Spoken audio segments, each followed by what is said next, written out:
Hello and welcome to the Point Blank Show. My name is Abhishek. Our guest today is Charlie English, an acclaimed author and former head of international news at The Guardian. His latest book, The CIA Book Club, The Best-Kept Secret of the Cold War, unveils a fascinating and a little-known chapter of Cold War history. The operation, often referred to as the CIA Book Program, was an initiative to counter Soviet censorship and propaganda. And how did they go about it? By distributing banned literature throughout Eastern Europe. There's a lot to talk about, and Charlie, thank you so much for making time. Thank you very much for inviting me. It's good to be Thanks. here. Thank you. And the subject itself is fascinating. It's a little different. How did you stumble upon it? What drew you to this secretive operation? What, did you read it somewhere to start with? Yeah, no, as you might know, I've written a kind of series of books about culture in times of war. And so I'm always kind of looking out for these sorts of stories. And I read an obituary of a British philosopher called Roger Scruton, who the obituary said used to take copies of books into Eastern Europe when he went there and would encourage his students to do the same. And I thought that was quite interesting just from a kind of propaganda, freedom of speech point of view. And I wanted to kind of look into that. And then I found this CIA operation, which, at heart, it's just a very good story, I think. And that's what I'm always looking out for.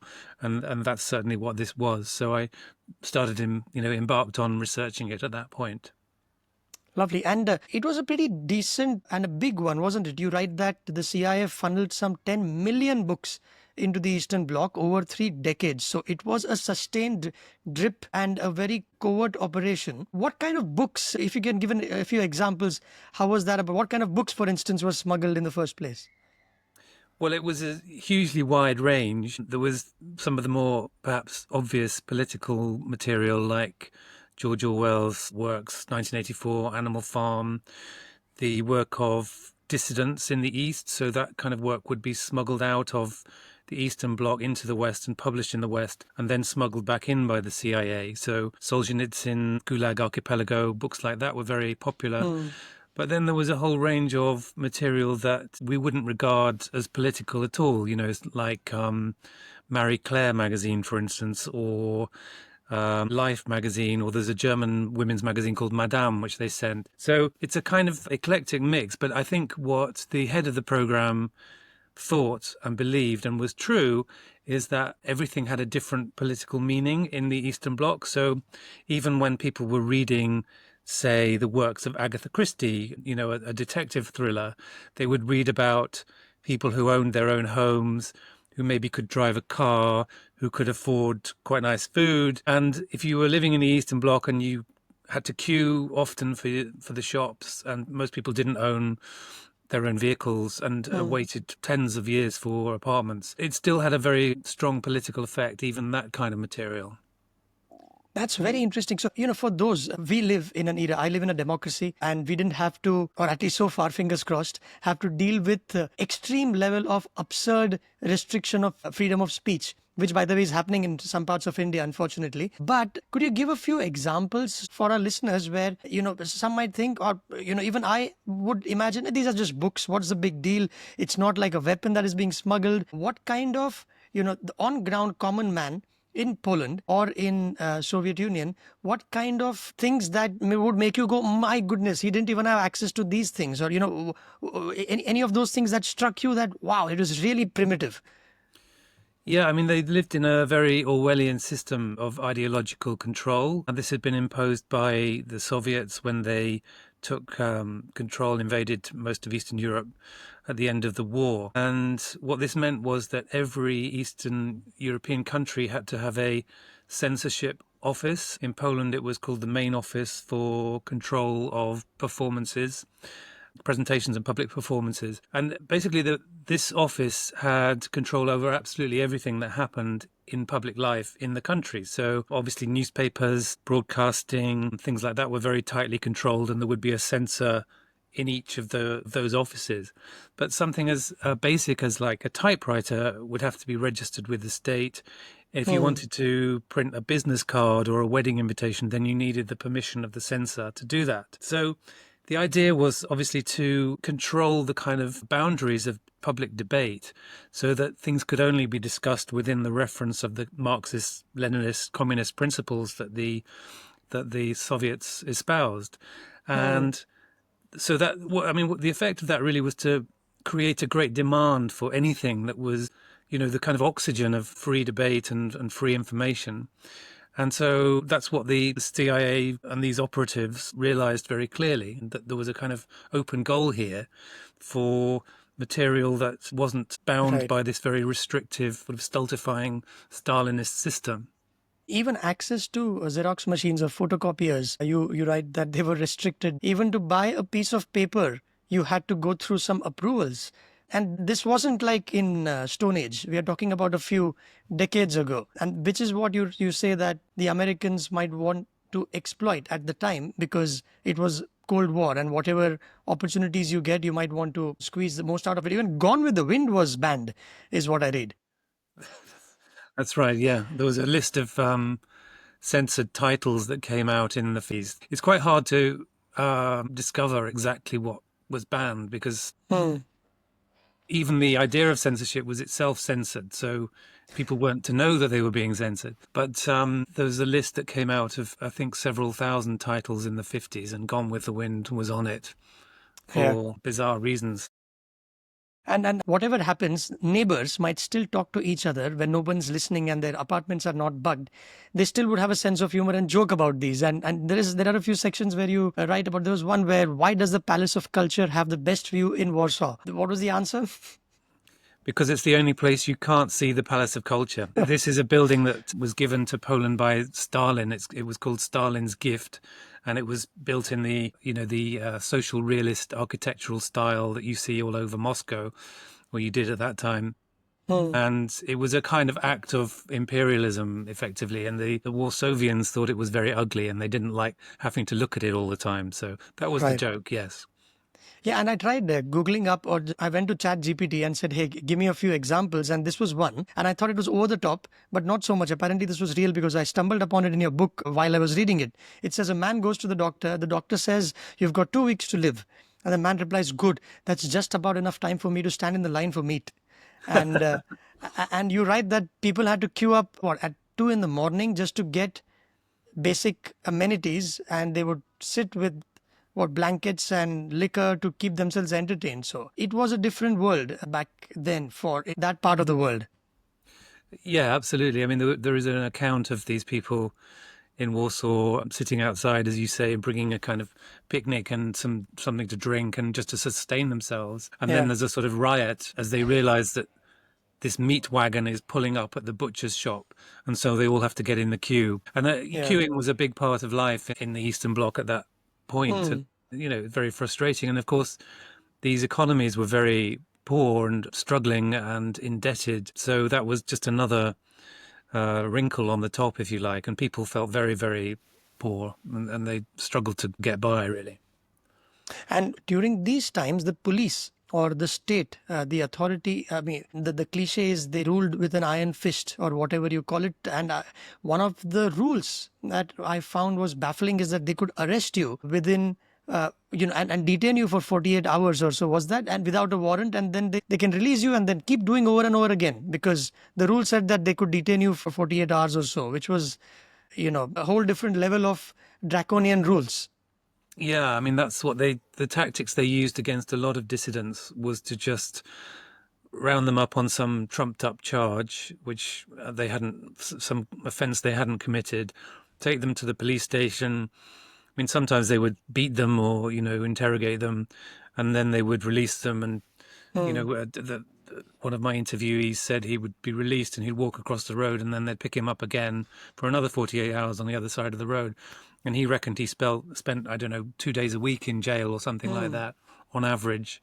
So it was just a continual sort of harassment that just went on and on Yeah. and on. And it was designed to stop you, to exhaust you and stop you Hmm. protesting and make you just want to give up, because they didn't want this kind of dissent in society.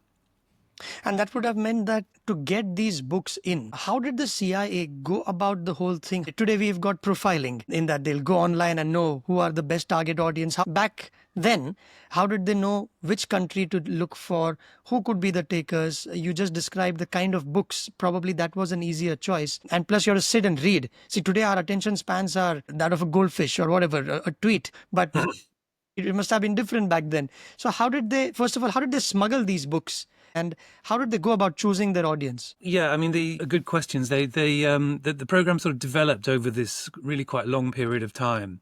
So at the beginning, they were dropping propaganda leaflets from hot air balloons, effectively, or weather balloons. So they would go to the west side of the Iron Curtain when there was a wind blowing that would carry the balloons into the Eastern Bloc, and then they would launch these really quite big balloons with these big payloads with many, many kilos of literature. And then the balloons were designed to burst when they reached a certain altitude or to sink slowly to the ground. There were kind of different types of balloons. And then these leaflets would be scattered on the kind of target country. But the problem with that operation was that the leaflets were very basic. They didn't really have any value to them. They just had a propaganda message and that was all. And if people were caught with them, then they would get into trouble. So what they did later was they started sending things through the post. And they realized that when they sent books in the post, the books had a value, a kind of intrinsic value, and people wanted to keep hold of them. And they would sometimes write back and say, well, can I have some more? Or I'd like it, or like this, or whatever.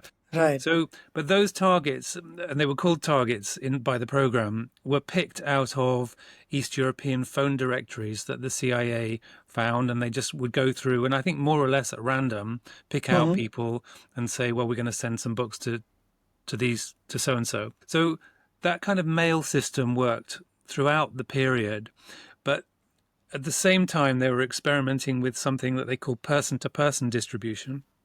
And this was first established by a Polish emigre in London, in West London, and he had a house, a suburban home, and people would come to his house, and if they knocked on the door and asked for a book and identified themselves to an extent, then he would give them 3 or 4 books that were from the CIA, and on the understanding that they would then take those back to the Eastern Bloc with them. And that system worked very, very well. And soon they started expanding it to, there was a network of bookshops and libraries and distribution points in Western Europe where travelers from the East could come and pick up free books and take them back into Poland. And then, things got more and more elaborate as time went by. In the end, they were using what I call a kind of planes, trains and automobiles strategy. So they would use the sleeper train that ran from Paris to Moscow. They would hide books on there.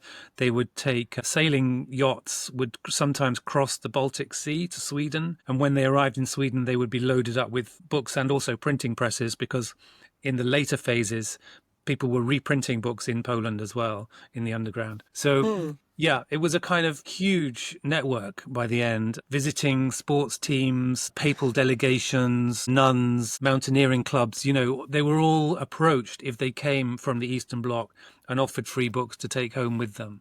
So it was kind of tens of thousands of people were carrying this material through the border. And those people also included babies' nappies as well. You're right? Some book was also smuggled through there. Whatever means necessary. Well, there is an account of a copy of Solzhenitsyn's Gulag Archipelago being taken to Moscow stuffed into a baby's nappy. Yeah. Amazing. And what about you talked about the underground printing bit. Can you explain that a bit? How did it work? And in a country where typewriters were banned, or you had to seek permission to just get a sheet of paper, this looks like a proper operation covert, which could get you into trouble. So what was that about? So yeah, Poland, by the way, I sort of focus on Poland because it's the country that was most welcoming of these books and most Western facing in a sense. It had a long tradition of democracy, and the CIA worked out that it was a very willing target for this material. But what happened was, in Poland and also other countries throughout the Soviet bloc, there was a tradition of underground printing, if you like, on the black market. So in Poland, this really began in earnest in the very late 1970s. And people started with, they would get a typewriter, Mhm. presumably one that someone else had or that was unregistered or was a black market typewriter, and put copies of carbon paper in, and then they could type out, 6 copies, say, of like a little newsletter. It wouldn't say much, but it would say what the opposition was doing, what the dissidents were doing, or what the state was doing. But the point was, it was uncensored, so it was kind of free information. And then the understanding was that once people received this newsletter, that they would also copy it out on their typewriter and share it like that. So you would have a sort of pyramid. It's like a pyramid selling scheme, but more and more copies would sort of percolate through the dissident community. But as time went on, they got more and more sophisticated, and they started, sometimes they would bribe or pay a state printer to publish their material. Sometimes they would find, often illicitly, a printing machine, and then they would hide it in an apartment somewhere or a basement somewhere, and then they would run off copies of their underground newsletters on these illicit machines. And the CIA helped in this operation very much, and started funding the sending in of printing machines and printing materials into Poland through, really, from the kind of early 1980s onwards, so that by the end of that period, the whole country was flooded with these really quite sophisticated offset printing presses, which could print 10,000 copies of a journal very easily. How did the CIA keep a track of what was happening? Was there an impact of this particular exercise? And obviously, since it went on for 3 decades, bosses would have changed, teams with the CIA would have changed, the baton would have been passed. How did they, even know whether it was working? Was it a futile exercise? Was it cool? Or was it, it's fine. This does not cost us so much. Let it happen. We've got more other fish to fry. This can, you guys enjoy this. So were the junior ranking officers that were taking care of that? How did they see the whole thing, and how did they measure all of this? Well, it was difficult to measure it, I think. But you talked about the leadership changing. The guy who ran the book program was a guy called George Minden, and he joined this part of the CIA called the Free Europe Committee. It was a sort of subset of the Free Europe Committee. He joined in the mid 1950s and was still there when he wound the program up in 1991. He had that great sort of continuity, if you like, of leadership. And so most of the people he worked with were known to him for long periods of time. And obviously, he trusted them very deeply. Of course, the politics changed, the presidents changed, the CIA leadership changed, and the funding for this program sort of went up and down depending on who was in office and who favored it and who didn't. And I think it's fair to say that within the CIA, they were often looked down on because they were not very paramilitary. This is an organization filled with ex-military people who like to go and blow things up and run guns into Latin American countries and this kind of thing. And this very intellectual group of people who were running the books program were a little bit apart from them. And also, as one ex-officer told me, you go to one of these paramilitary guys and say you needed $100,000 for some Russian poetry, and they would look at you like you were mad, because they'd go, "What the hell do you need that for? I mean, what good is that going to do?" And so it was hard to judge the effect of it until the end, I think. And then I think it probably surprised everybody in how big an impact it had. But the main thing I think that kept it going was it was really very cheap. So it probably cost between $2 and $4 million a year for some of its, in the mid period of its life. And if you compare that with the cost of the CIA operation to support the Mujahideen in Afghanistan, for instance, it's a drop in the ocean. I mean, they were spending hundreds of millions of dollars a year on that. Right. And so it just managed to keep ticking along. But in the end, I think the impact of it was really quite large. And I've had dissidents tell me how major its impact was on them in their lives in the Eastern Bloc, and a whole generation of anti-communists really grew up with this material and then started printing it and writing anti-communist stuff themselves. Yeah, you write that, and I quote you from the book: "The result must rank among the most highbrow intelligence operations ever undertaken." And sometimes, they say I'm drawing a very weak parallel or analogy. It's like when you go to the gym every day, when you look yourself in the mirror, you don't see that you are bulked up. But hopefully, on the 100th day, if you do that every day, you will see an impact over time. So it's not like it happened overnight. It would have been a long time until, okay, then suddenly, subjectively, people would have started. Would that be right? Where people said, wow, I didn't know such a world existed. I'd like to go and see for myself, or I'd like to at least tell my kids that there is a world with this is a world where we live is a prison, and don't let that come in the way of your liberal thoughts, which itself is a Mm. big, you're conditioning the kid's mind, which is what of course Soviet Union wouldn't have wanted. Is that, does that make sense, if that's what Yeah, is I think happening?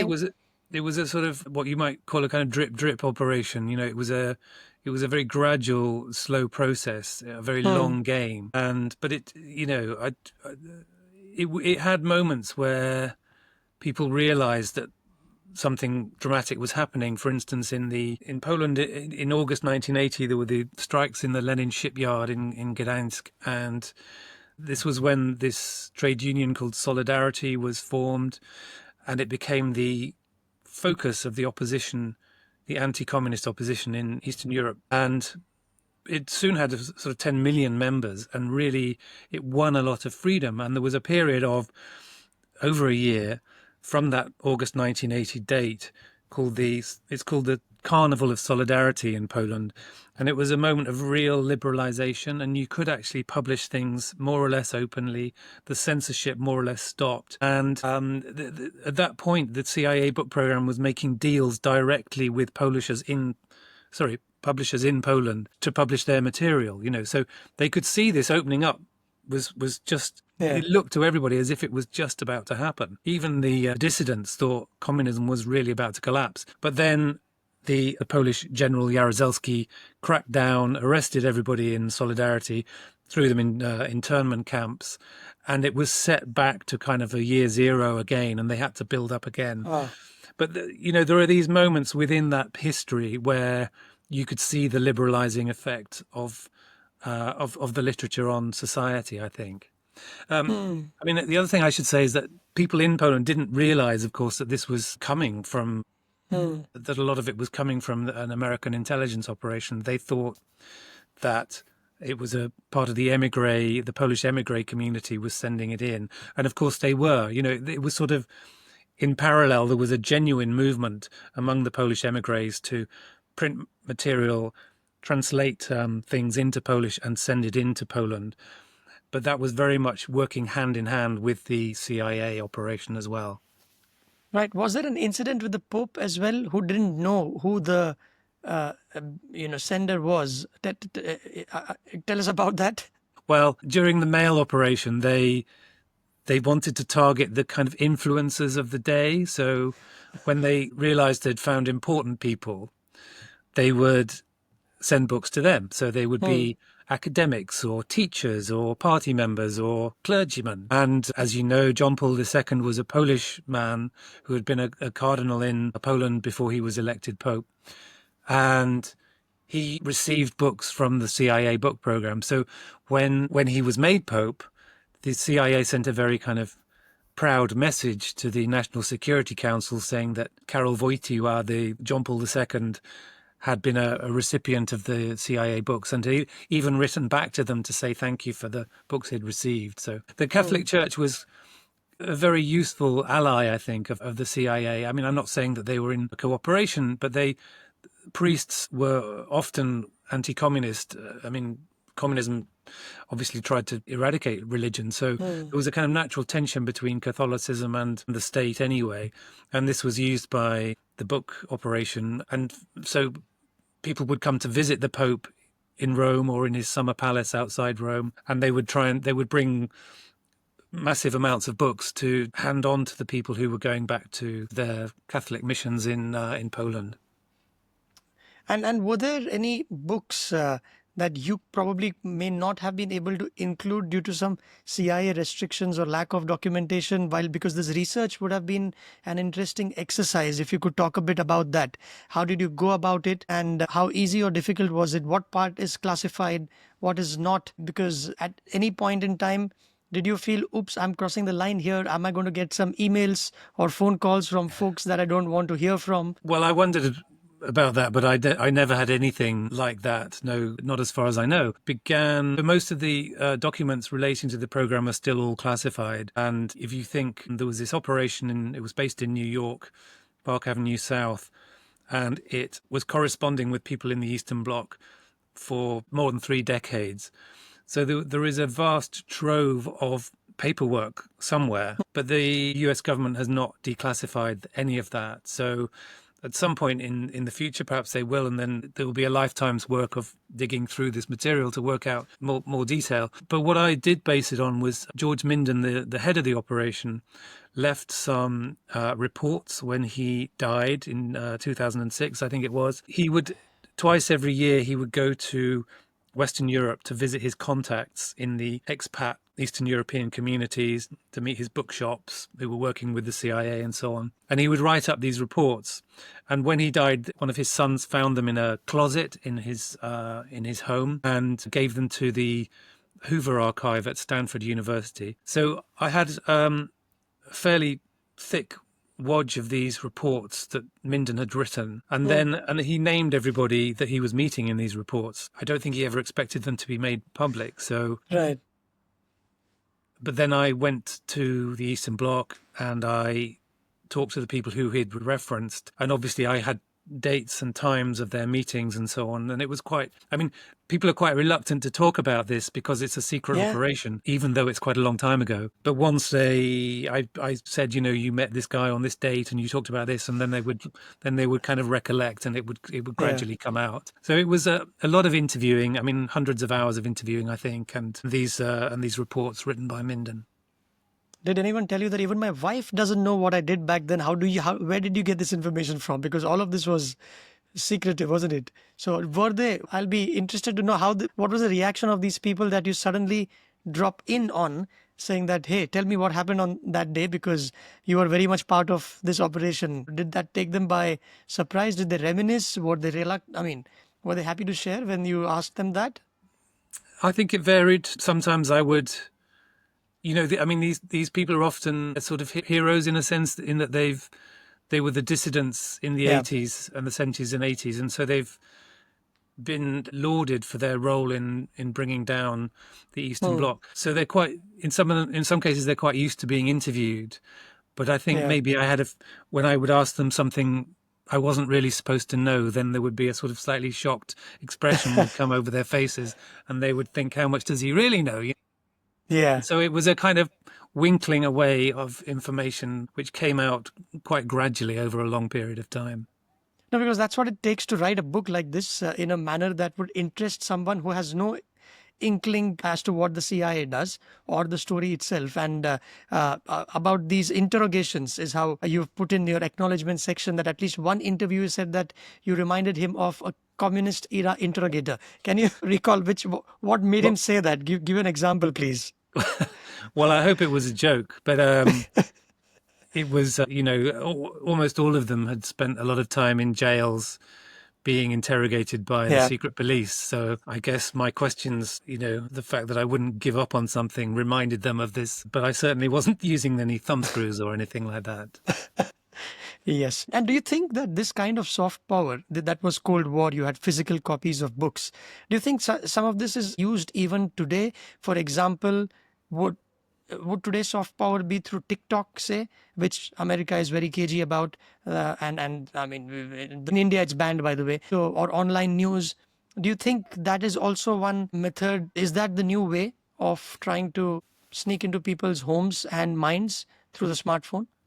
Absolutely. I mean, looking back in those 20th century days, there were quite a limited range of options if you wanted to push your message into a sort of enemy territory. So they had these radio stations, Radio Free Europe and Radio Liberty, which were part of the Free Europe Committee. They were set up by the Free Europe Committee, and they were very effective. At the very end of the period, the hero of the book, Mirosław Chojecki, is setting up a satellite TV operation, which Because satellite TV is very hard to restrict. And if a satellite has a footprint that covers Western Europe, then it will also go into large parts of Eastern Europe because it's quite a small landmass, really. So they moved with the technology, but really they didn't have anything like the number of channels that is available today through the digital media. So, I'm often asked what's happening now in this soft power sense. And I don't know specifically, but obviously if you look at what Russia does in Ukraine, there's a lot of Telegram or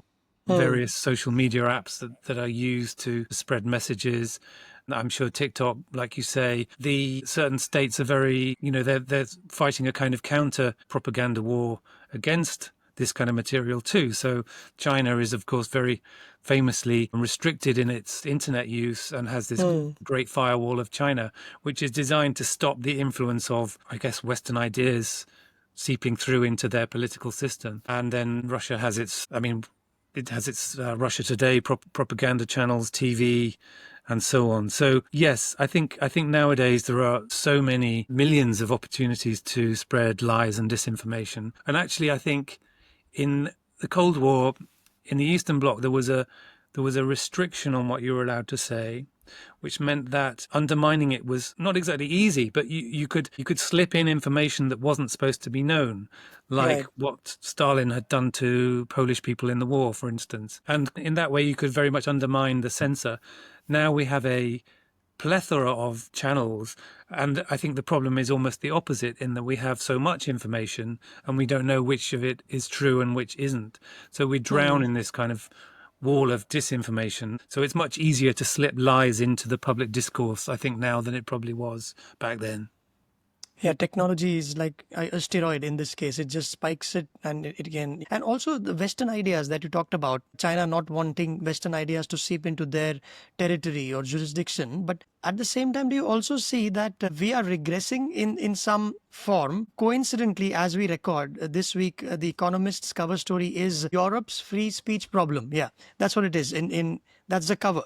And they've written about like Hungary is squashing news outlets. Germany apparently has a law against making fun of politicians. In fact, last month there was one right-wing newspaper editor who was given a suspended jail sentence because he created a meme or which had an interior minister holding a sign that read "I hate freedom of opinion" just for this.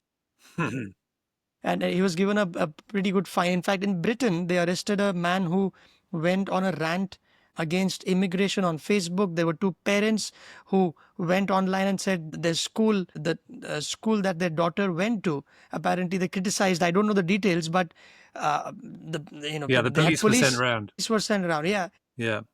So I don't know exactly what happened. Was that merited, or was there any racist remarks? But are we getting a little too touchy about Well, these things, or the powers that be? I think we probably are. I mean, there's a lot of debate in this country about that incident with the parents and the school and the police. I think are widely seen to have been overreacting. I think we have a category of offences here called non-violent hate crimes or something, which I'm not an expert on it, but it seems to have resulted in. It's designed to protect people from racial abuse and so on. So it has a good motivation, but in some cases it's obviously been overzealously applied, I think. But more broadly, there is a sort of, you rightly say, a kind of new censorship. And I've done a little bit of looking into what's happening in the States, for instance, where the Department of Defense has pulled a lot of literature from its schools. A lot of forces personnel in the US are educated in Department of Defense schools, as I understand it. And the libraries in these schools have had large numbers of completely innocuous books withdrawn because of a Trump executive order. Yeah. Similarly, certain types of language, certain words have been sort of eradicated from science proposals because the Trump administration doesn't want them to be used. And it's this kind of war on woke, that's the kind of reason for it, I suppose. But I find it quite alarming and also quite ironic that some of the books that the CIA was smuggling into Eastern Europe in the Cold War have been pulled out of American schools. Some of the very same titles, Orwell and Solzhenitsyn and Hannah Arendt, on the grounds that they're unsuitable for children, which seems to me very, very odd. So I think it is a worrying moment. And It's part of it's a side effect, I think, of the kind of the divisive effect, really, of the kind of social media environment that we're all in at the moment. In India, the recent news is a stand-up comedian was slapped with a big fine because he made fun of the politicians. The place where he did that was, people came and beat people up there, and he hasn't apologized yet. But when I was growing up, politicians were more than happy to be made fun of. Mm. And it's the same parties. The people have changed. The parties are the same, but everyone's a little way too sensitive and losing a sense of humor, I wonder. And even in America, for that, there are enough videos online where politicians are pulling each other's legs without taking it personally. But now it's full on, everything is taken as an insult. Yeah, it's a worrying trend, I think. Yeah, people are getting more and more thin-skinned, Yeah. but I suppose that at the same time they are getting more and more abuse online as well. So Yeah. it's a kind of double-edged sword, really. Last couple of questions, Charlie. You make a beautiful mention of your mom in the acknowledgements, and you say that you owe her a lot in terms of many things. To tell us one or two things that have stayed with you, something that she would have told you when you were still a young kid, and what kind of influence did she have on your writing, on as an individual as well? Well, my mum is she's 92, I think now. She will be this year. She's quite formidable. She was a historian for most of her career, and she was a professor of history at a whole university, in Yorkshire, where I was brought up. So, and she wrote books while I was a very young person, and always encouraged me to read. So I think, I sort of went into journalism, which was very unlike her career. And I'm not sure she approved really of me going into journalism, but I've sort of swung around to the point where I'm doing more or less the same sorts of thing that she was doing when she was writing her books of history. So yeah, in that sense, she has been a big inspiration for me. And you said Yorkshire. I have one question. I mean, there is something about Yorkshire attitude. Or I have watched, cricket, and in county cricket, when I was growing up, Sachin Tendulkar, a big icon in India, he played for Yorkshire, the first overseas player, Jeffrey Boycott. There's always something about, I had a chance to speak with Mike Brearley, whose father also played for Yorkshire, and Brearley being the captain of England during the 1981 Ashes. Now, what is it about Yorkshire which sets apart in terms of attitude? There's a little bit of arrogance, but confidence, but humility. People are grounded, is what we read. How was it growing up there? Or do you have anything that I can know who's got nothing to do with Yorkshire? Well, Yorkshire people are sort of famously gritty. Do you know what I mean by gritty? Yeah, I mean, they work hard, and is that what it is? Yeah, Like they'll yeah. yeah, okay. They don't have much sense of humor, but Okay. they're quite gritty, and they work, and they're quite dogged, and they'll keep going. So I suppose that's the kind of cliche of the Uh, Yorkshire folk. But yeah, you're right. With India, we have an obsession with cricket in Yorkshire, and we've produced some of the best cricketers in England, and they always used to say that when Yorkshire was strong, England was strong, So, and I think that's the case. You see Michael Vaughan and Joe Root, they've been the backbone of our teams for some time now. Yeah, yeah. I've forgotten Dulka played at Yorkshire. That's a good connection. Well, Charlie, thank you so much for your time on this podcast. Brilliant book, loved it. And also the illustration. I think whoever put this together deserves a little bit of a thumbs up as well. It's very, you should never, what is that, judge a book by its cover, but I think you will at least pick it up if nobody knows anything about the book. It's a little quaint as well. So that's nicely done too. And congrats and thanks so much for your time today. Thank you very much. Thanks for having me. Thank you.